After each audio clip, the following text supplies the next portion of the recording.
Hey guys, Johnny Judoka here with another video.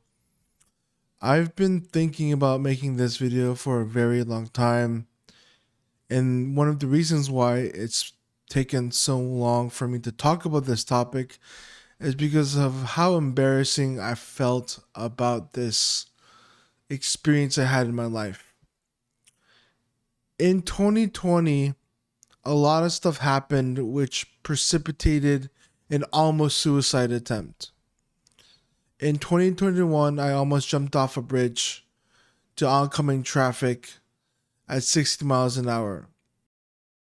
During the summer and fall of 2020, I experienced a lot of different changes in my life.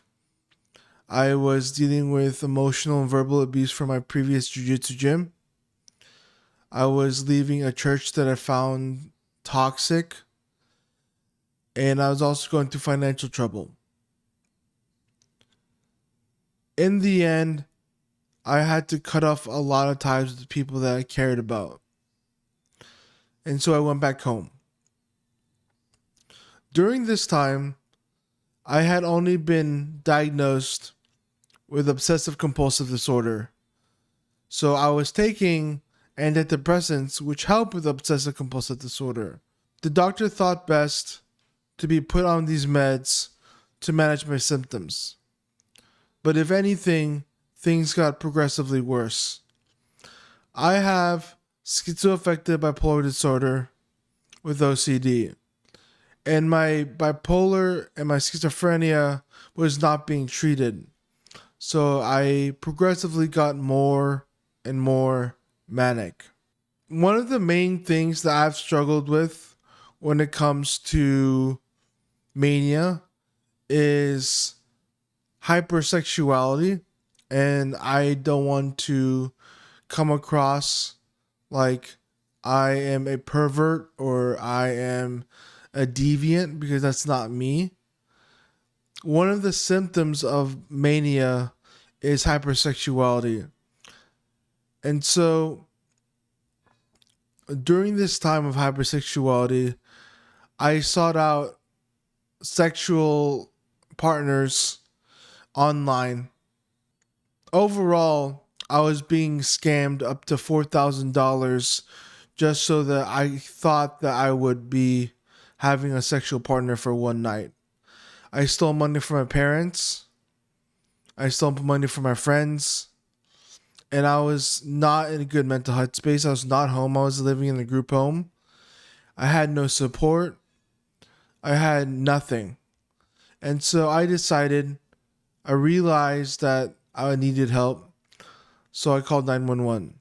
When I called 911, the police came and took me to a hospital.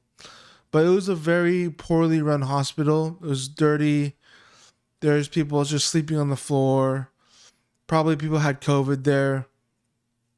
And I was manic out of my mind. I was getting more irritable and irritable and irritable. It got to a point where I was so not in control that I assaulted two nurses.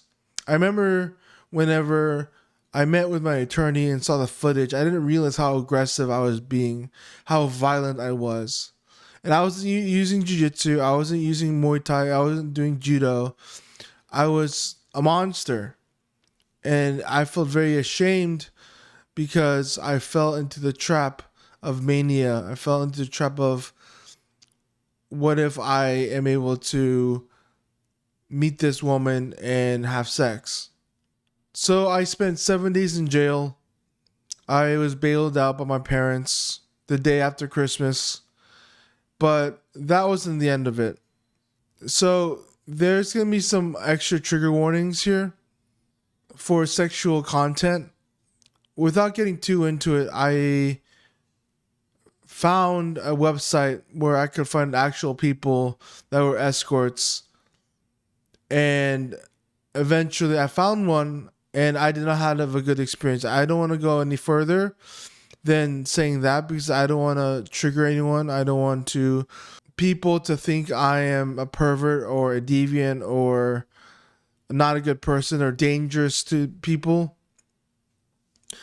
I am not a dangerous person. I love people. I want to help people. I want to engage in volunteering and helping people out, and I love life.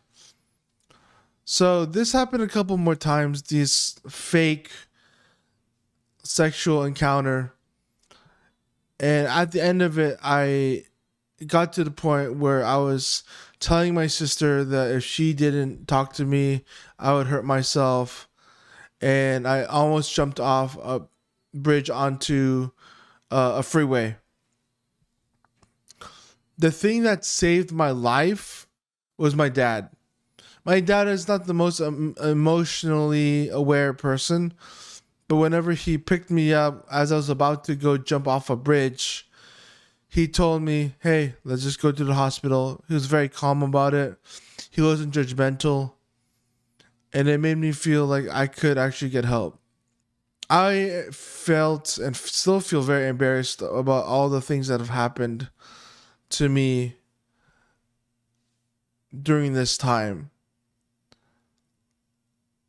I hope that this I hope this video shows that people go through horrible things when their mental health is not well. Whether it be suicide, whether it be risky behavior, whether it be deep depression. In an age of social media where we're supposed to be our perfect version of ourselves, people don't realize that people go through hell with mental health. And not just with people with mental health, but people in general go through hell. Because life is hard, life is difficult, life is suffering sometimes. So fast forward a couple years, I moved from Dallas to Houston. I start doing jiu-jitsu again. I start making friends. I learned about the positivity in our culture at Revolution Dojo, and I started to make friends, and my friends realized that I have been going through these things and they want to help me out. And right now life is great. Life is wonderful. It's not perfect by any means, but I'm glad to be alive. I'm glad to have made it this far. I still feel remorseful and regretful for all the things that I did, but I know that part of it was not in my control. I was manic.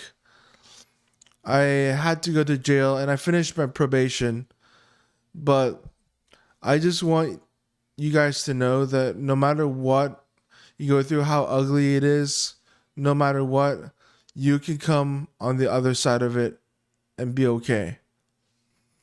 I hope this video is an inspiration to y'all. It really sucks when the system of mental health, especially in the United States, is not the best, and it causes people to act out like I did. If anyone is watching is struggling with mental health, psychosis, depression, voices, know that you are loved, you are cared for, and I'm glad you're alive. Thank you so much for watching this video, guys. It means a lot that you even click on this video. I hope for those who know me, they don't see me any different. I hope to not be seen as a threat. I just went through a lot of stuff during my life, and it was very painful. It was very emotionally exhausting.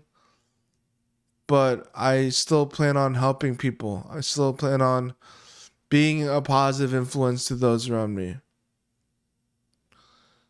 Thank you so much for watching, and I'll see you in the next video.